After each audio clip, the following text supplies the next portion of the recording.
Hey mga bro, welcome back sa channel.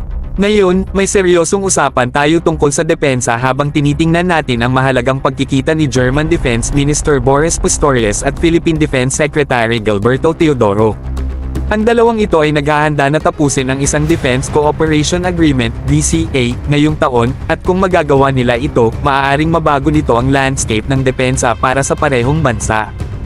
Hindi lang ito tungkol sa mga handshake at photo ops, ito ay tungkol sa pagbubuo ng isang stratehikong alyansa na magpapalakas sa kakayahan ng depensa ng Pilipinas.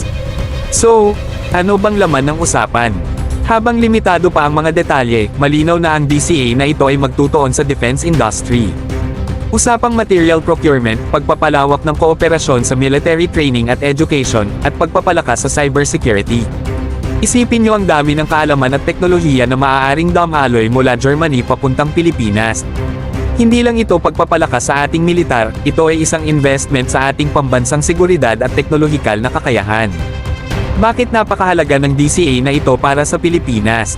Maraming NATO-compatible military systems ang may German components, kaya ang kasunduang ito ay isang stratehikong pangangailangan.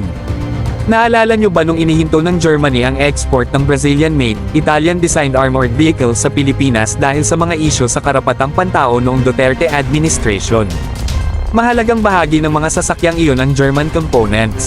Ang solidong DCA ay maaaring magbigay ng mas maayos na transaksyon at mas malinaw na mga alituntunin sa hinaharap na ay align ang ating defense procurement sa mga international standards.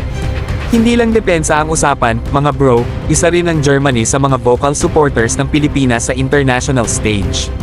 Suportado nila tayo sa pagpapatupad ng international rule of law, kasama na ang 2016 arbitral ruling laban sa ilegal na pag-aangkin ng China sa South China Sea.